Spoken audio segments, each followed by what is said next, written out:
Ha venido esta noche un hombre al que yo admiro. Yo no admiro a muchas personas, pero lo admiro a él por sus éxitos como empresario, pero sobre todo porque es un hombre de familia muy respetado y muy admirado. Es perseguido político de la dictadura venezolana, tuvo un gran éxito como empresario en Venezuela, ahora es dueño del Diario Las Américas, entre otros emprendimientos. Es don Nelson Messerane. Nelson, muchas gracias por venir. Gracias por la invitación, Jaime. Bueno, si pudieras votar aquí en los Estados Unidos, ¿por quién votarías la próxima semana? Sabía que ibas a venir con esa pregunta. Yo te voy a decir que yo votaría por las instituciones de Estados Unidos. Estados Unidos es un país que tiene instituciones sólidas y gane quien gane va a ser un gran país y siempre será un gran país. Porque aquí se respetan las reglas del juego. Comparto tu respuesta, es decir, que no ves con alarma que gane Trump. Alguna gente piensa que si gana Trump va a ser el final de los tiempos. No lo veo con alarma porque creo que él ha sido muy transparente en lo que dice. Nos guste o no nos guste. A veces nos parece que no es la forma política usual, pero ha sido franco, directo, al pan pan y al vino vino. Y yo creo que eso tiene también su valor y que la gente ha respondido favorablemente. Cuando dices que votarías por las instituciones de este gran país, ¿sugieres que una buena manera de votar sería cruzar el voto? Si votas por Trump, luego votar por un Senado y una Cámara demócratas, o a la inversa. Yo no diría que es cruzar el voto. Yo creo que esté como esté, se ha demostrado que los republicanos en momentos muy importantes de este país han votado con los demócratas y los demócratas han votado con los republicanos. Nosotros los latinos tenemos un poquito más de fanatismo en el tema político. Yo creo que el anglosajón es un poco más dedicado a su país, dedicado a lo que le interesa al país más y menos a lo que es a su partido. Sin embargo, protegen su partido sin duda alguna y es su deber. Entonces yo creo que no es una cosa del corazón y del estómago. Yo voy a votar por el que me gusta y voy a hacer cosas que no son convenientes a mi país, pero voy a votar con mi partido. Hasta ahora ha demostrado que no es así. Tú eres un hombre de negocios muy exitoso. ¿Tú lo admiras a él como hombre de negocios? Sin duda. Yo creo que él hizo una gran labor como empresario, la ha hecho, la ha demostrado, porque las cosas se demuestran con hechos. ¿Lo conoces personalmente? No lo conozco personalmente. ¿No has jugado al golf con él? No he jugado al golf todavía con él. Alguna gente dice que Trump, siendo una personalidad fascinante, porque sin duda posee un carisma y tiene una cualidad de líder, es sin embargo un voto altamente riesgoso porque su carácter es muy errático. Alguna gente piensa que él podría usar inmoderadamente el poder. Podría, por ejemplo, meternos en una guerra irresponsable. ¿Tú crees que hay ese riesgo? Yo no creo, porque creo que, como te dije al principio, las instituciones tienen mucho peso. Aquí no se toma una decisión porque se le ocurrió al señor Trump o a la señora Hillary, sino que hay un colegio para dar, digamos, es colegiada, pues. Y tienes un Senado, tienes una Cámara de Representantes, tienes un poder militar importante, tienes generales que tienen muchas estrellas y muchas condecoraciones bien ganadas. Y no es así que yo le doy al botoncito y me meto en una guerra. Yo creo que podrá tener mucho carácter, pero se ciñe a las instituciones. Todas las encuestas predicen que va a ganar la señora Clinton. Sin embargo, ¿tú crees que puede ganar él? Sin duda, las encuestas también se equivocan, ¿no? Y tú lo dijiste hace un rato, en el Brexit pasó, en el sí y el no de Colombia pasado, acaba de suceder y en otros países ha sucedido. Y no se equivocan deliberadamente, no es que quieran torcer la voluntad popular, sino que no miden bien la intención, ¿no? Yo diría que no solo que no lo miden bien, porque yo no estoy criticando a los encuestadores, sino que la gente no contesta a veces lo que tienen que contestar, sino lo que le conviene contestar. Entonces, y muchísimas veces se reservan o dicen no sé, ahorita no, o dicen cualquier cosa por salirse. Porque creen que si dicen voy a votar por Trump, quedan mal. También es posible. Y creo que se sienten, este es un gobierno demócrata, el que está ahorita en el gobierno, y si yo digo que voy a votar por Trump, pueden tomar cosas, represalias, pues, o sea, hay muchos temores de diferentes naturalezas, entonces no, sí, y por eso hay un margen de error siempre. Tú eres un muy agudo, veterano observador de la política. ¿Obama ha sido un buen presidente? En algunas cosas yo creo que sí, pero en otras no ha cumplido según... No debo meterme en la política de este país, yo no soy americano ni quiero ser un elemento que disturbe o que sea parte del desarrollo político del país. No lo debo hacer, pero lo que puedo observar que en muchas cosas ha sido acertado y en otras no. Yo no estoy de acuerdo, por ejemplo, con lo de Cuba, por ejemplo. Me parece que no es la forma adecuada. Creo que haberle dado a Cuba la oportunidad de coger otro camino está bien. Pero las dos partes tienen que poner algo sobre la mesa. Concuerdo contigo, concuerdo contigo en que Obama ha hecho todas las concesiones y la dictadura cubana ninguna o casi ninguna. Con respecto a Venezuela, el gobierno de Obama, de la señora Clinton, del secretario de Estado Kerry, ¿ha sido bueno o no ha sido suficientemente severo en condenar los atropellos a la libertad y a los derechos humanos en tu país? Yo te diría que han habido momentos, recuerdo que años atrás, la señora Hillary Clinton, estando como secretaria de Estado, se puso inclusive hasta la gorra de Globovisión. No sabía. Sí, ¿no? Hay una foto de ella con la gorra en una visita que se le hizo al Departamento de Estado. Cuando tú eras uno de los dueños del canal. Exactamente. Y siempre fueron muy solidarios con la posición de libertad. Inclusive ella dijo en una oportunidad que no bastaba ganar las elecciones para ser demócrata, sino que gobernar como demócrata. Lo cual es tan cierto, ¿no? Y es muy cierto, eso lo dijo la señora Clinton, hay que reconocer las cosas como son. Sin embargo, en otras cosas han sido muy digamos, blandos, vamos a decir. Se han dejado pasar y, por ejemplo, pensar ahorita que las negociaciones de Cuba están primero que negociar la salida de esta dictadura en Venezuela, a mí me parece un error, no porque soy venezolano, sino porque quien sostiene económicamente a Cuba es Venezuela. O sea que las prioridades están trastocadas. Están trastocadas, debería resolver primero quien le da el oxígeno y después resolver el otro. Entonces es cuestión que cada quien tiene un criterio, entonces es un poco difícil. Cuando yo trato de encontrar razones a favor de Trump, la verdad que no encuentro muchas. Una de ellas es que es un capitalista, un hombre que sabe crear riqueza. Eso me gusta. La señora Clinton es una burócrata, es una profesional de la política. No sé si ha dado ella muchos empleos. Tú das empleo. Los empresarios dan empleo, crean riqueza.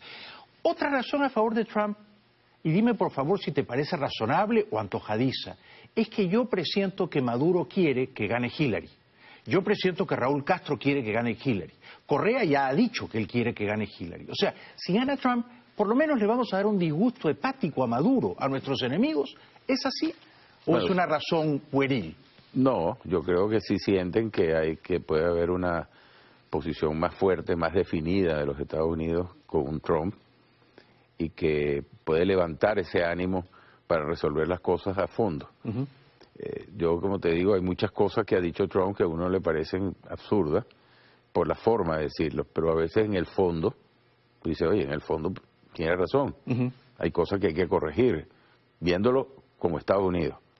Uno puede tener su corazoncito y decir, bueno, yo quisiera todo para Latinoamérica, pero tienes que entender que este país absorbe todo lo bueno y todo lo malo del mundo, del planeta. Sí, tal cual. Entonces tiene que tener mucho cuidado en que también tiene que proteger su frontera, tiene que proteger la calidad de inmigración que entra, tiene que proteger cómo se comportan. Y eso lo haríamos nosotros en Venezuela igual, y lo haría el colombiano igual, y lo haría cualquier país igual, entonces no podemos criticarlo. Sí. Yo creo que todos tenemos el mismo deber. De hecho, México no es particularmente compasivo con los inmigrantes ilegales que llegan a ese país. Los meten en la cárcel, los deportan. O sea que es verdad lo que tú dices, a veces tenemos una doble moral. Le exigimos a Estados Unidos que nos trate, no como nosotros tratamos a los ilegales o indocumentados. Si Trump gana, y esto ahora ya no parece tan disparatado, y te llama y te dice, Nelson, ¿qué más podemos hacer por la libertad en Venezuela? ¿Cuál es la milla extra que no han recorrido Obama y Hillary? ¿Tú qué le aconsejarías? Bueno, habría una lista del Consejo. No es una milla. No es una milla. Un poco más, ¿no? Claro, una milla, pero yo creo que, primeramente, que ejerza su influencia como debe ser, como un gran país que es, ante la comunidad internacional, para que el respeto sea universal, no solamente de Estados Unidos. Si Estados Unidos se pronuncia, a mí una vez un congresista me preguntó lo mismo, ¿qué le pedirías tú? Y le dije, yo lo único que le pediría es que le exija respeto, solamente respeto. Usted respete a todos los presidentes de todas partes, respete todas las instituciones de cualquier país, sea el que sea demócrata, ¿se entiende? Y empezará a coger nivel el señor Maduro o el que sea. Lo que pasa es que ellos faltan el respeto, le dicen de todos los Estados Unidos, se burlan de muchos países y todos los toman a chiste y lo toman a broma y no me ocupo porque ese es un país tercermundista que está allá abajo y lo van dejando. Yo creo que la primera cosa que le pediría es que exija respeto. No es nada. Es una excelente respuesta, Nelson. Te ruego que nos acompañes hasta el final del programa. Tenemos mucho de qué hablar, sobre todo de lo que está ocurriendo en tu país, Venezuela, que supongo que llevas siempre en el corazón. Permanentemente. Regresamos con Nelson Messerane, pasando revista a la campaña norteamericana y también a los últimos acontecimientos en Venezuela. Ya volvemos. Y para grandes ofertas de último minuto también. Don Nelson Messerane, dueño del diario Las Américas, un empresario muy respetado, muy admirado, perseguido por la dictadura de su país, está aquí con nosotros. ¿Hace cuánto tiempo no puedes volver a Venezuela, Nelson? Recuérdame, por favor. Desde marzo, abril de 2010. ¿Tú tenías fe en que este año se iba a celebrar el revocatorio? ¿Creías que eso era posible? Y sigo creyendo que es posible. ¿Aún ahora? Aún ahora. ¿De qué depende o de quién depende que se haga el revocatorio? Del pueblo. Si la presión del pueblo se mantiene, habrá revocatorio. Si la presión del pueblo decae, ellos van a jugar y van a mover los tiempos. ¿Ha hecho bien Capriles en pedirle a la gente que ahora sí salga a la calle? Creo que sí. Yo creo que es el momento de hacer presencia sin violencia, simplemente de hacer presencia, de estar en el lugar donde tienen que estar la gente protestando, demostrarles que se les respeten sus derechos y el gobierno está preocupado por eso. Maduro sabe desde luego que si hay revocatorio lo va a perder. Sin duda. Y por eso lo está aplazando. Como te dije hace rato, el dictador no se cuenta o no se deja contar. Sí. Y por eso está en esa etapa de darle largas y largas, jugando con las leyes, jugando que si es en el 2017, entonces ya entra el vicepresidente y siguen manejando el gobierno y haciendo todas estas trampas que son usuales en el gobierno chavistoide, ¿no?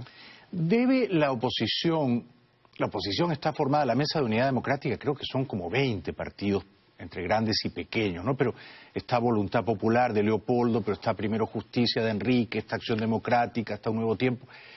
¿Debe la oposición concurrir al diálogo que pide Maduro, que casi ruega a Maduro desde una posición de debilidad?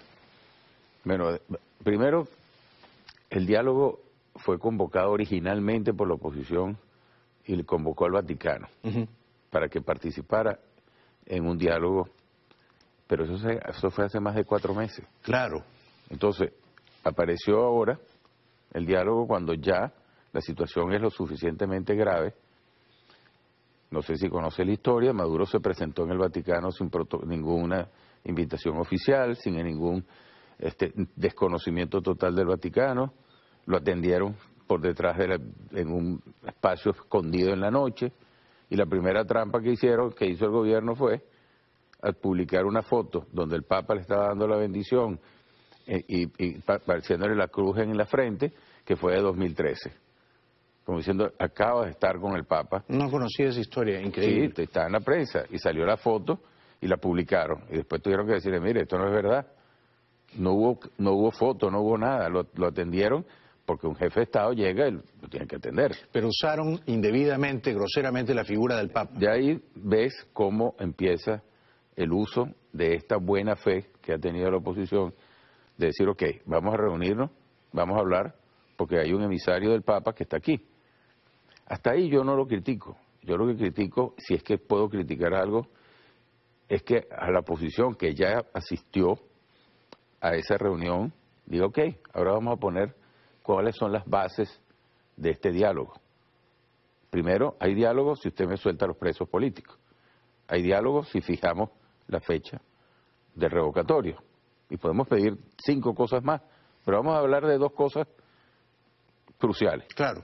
Los presos políticos, que además el gobierno reconoce esta palabra, presos políticos. O sea, que considera que en Venezuela sí se persigue a los políticos. Porque si no fueran, no se llamarían así. Correcto. Dicho por ellos. Pues yo creo que eso es una condición sine qua non.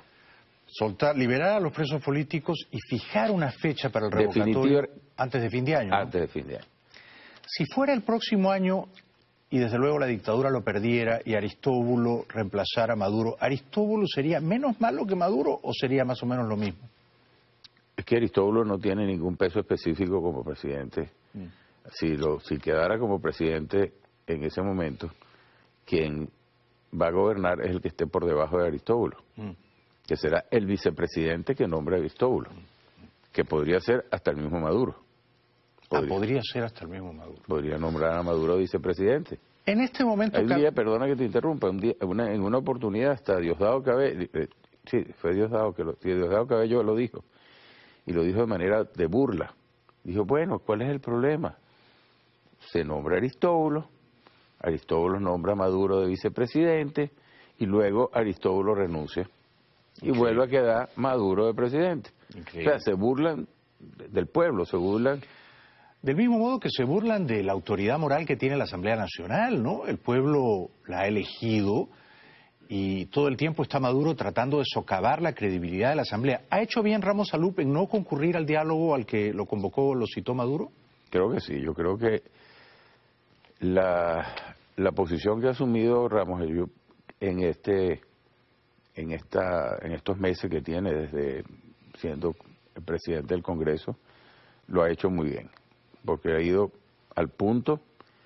Uno siempre quiere algo más, como venezolano y como exilado político, yo quisiera más y más y más, pero hay que saber qué es lo que está pasando y los que están metidos dentro de la candela, qué está pasando allí. Yo creo que lo ha hecho bastante bien, ha logrado que lo respeten, ha logrado que lo esté convocando Maduro, porque si no, no lo convocara, que le esté pidiendo que venga a reunirse, y ya la sociedad y el pueblo respeta que hay un liderazgo en el Congreso. ¿Hay la posibilidad de que Maduro haga con el Congreso opositor lo que hizo Fujimori el año 92? ¿Que lo cierre? Muy poco probable que eso suceda. ¿No crees que va a ocurrir? ¿Por qué? Primero porque no tiene las condiciones para hacerlo, ni la ley se lo permite. Él no puede disolver el Congreso al estilo de lo que se hizo allá. Y si lo hiciese, en el caso hipotético que se le ocurra, sería otra vez lo mismo de declararse dictador por segunda o tercera vez, como hizo con el referendo revocatorio. Y él quiere jugar al estar en que él es demócrata. Y entonces sería, como diría, algo imposible. Se suicida 2 veces. Además, cuando Fujimori hizo eso, la opinión pública mayoritaria, abrumadoramente lo aplaudió. Esto no es lo mismo. No es lo mismo, está en una constitución diferente. Y quizá ni siquiera los militares venezolanos lo acompañarían en esa locura, en ese suicidio. Muy probablemente, o casi seguro, la mayoría no lo acompañaría. No. Ya pasó la raya. Después de la pausa te voy a preguntar si Enrique Capriles te llamara, y a lo mejor te llama con frecuencia, y te preguntara qué más podemos hacer desde la oposición. Del diario Las Américas, el empresario venezolano Nelson Messerane ha venido esta noche al programa. Nelson, hace 2 o 3 años, tú me acabas de decir que Leopoldo López lleva 2 años y medio ya en la cárcel, ¿verdad? Si mal no recuerdo, fue en febrero del 2014. 14, ¿no? Sí. Cómo pasa el tiempo, ¿no? En aquel momento, Leopoldo López y Enrique Capriles tenían una divergencia fundamental. Leopoldo creía que había que salir a las calles ya y que había que remover a la dictadura ya. Capriles tenía un juego de ajedrez más calculado, más paciente, ¿no? Él creía que se podía ganar la Asamblea Nacional, lo que ocurrió, y luego el revocatorio, y derrotar a la dictadura por la vía electoral, no saliendo a las calles. ¿Quién tenía la razón? Bueno, el tiempo lo está diciendo, ¿no?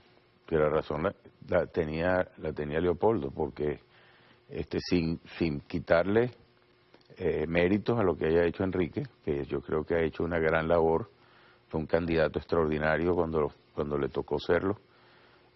Yo sigo creyendo que él le ganó las elecciones a Maduro. Yo también, claro, sí. Sin embargo, ya se verá en la historia futura, porque el conteo lo hicieron del otro lado. Creo que ha aportado mucho a la democracia en Venezuela, Enrique. Ha unido mucho al país con un joven que con liderazgo, con discursos que al principio no lo tenía, pero se fue formando y ha logrado una excelente posición. Sin embargo, hay cosas, por supuesto, hay competencias políticas como la había y existen en todas partes del mundo. Aquí estábamos hablando de Hillary y Trump, allá estás hablando de Capriles con Leopoldo López o con cualquier otro candidato de cualquier otra parte del país, porque somos democráticos, por Claro. eso, porque existen divergencias. Si no somos monolíticos que tiene que ser uno solo.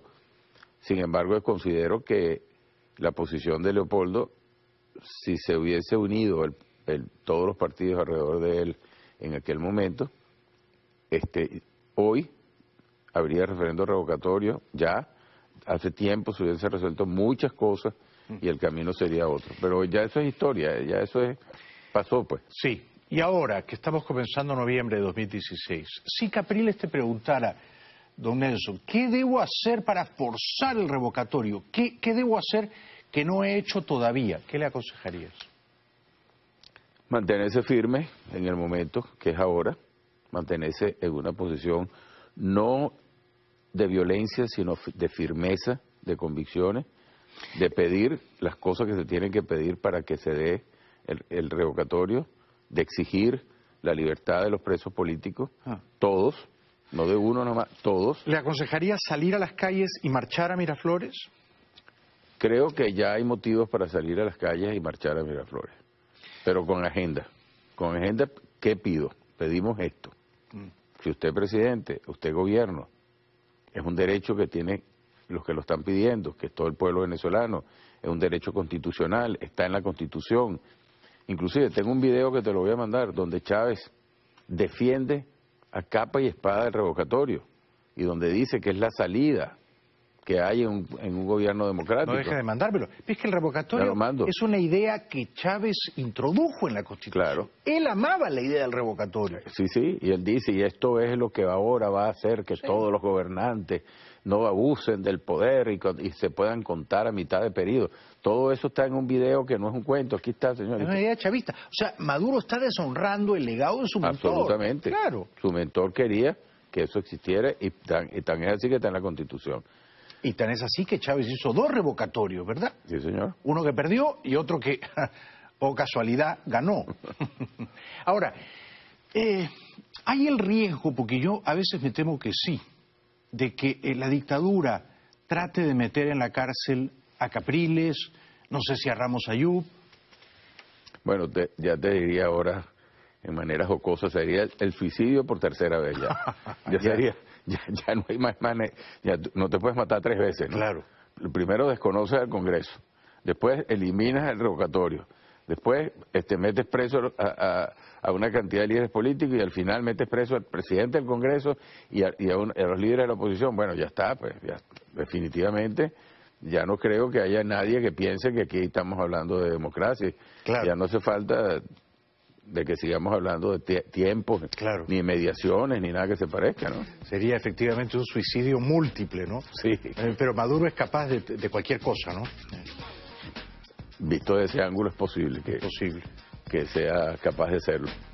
Nelson, siempre es un gran placer y es muy estimulante conversar contigo. Te reitero mi profundo afecto y admiración por el gran trabajo que haces, no solo en Venezuela, en las Américas, por la causa de la libertad. Muchas gracias por venir al programa. Gracias y Siempre a tu orden y te envío el video pronto. Por favor. Esta noche mismo te lo envío. No dejes de hacerlo. Ha sido una voz de sosiego, de moderación. Si gana Trump, si gana Hillary, todo va a estar bien. Nadie se tiene que ir a vivir a Canadá. Gracias por venir, don Nelson Messerane. Ya regresamos.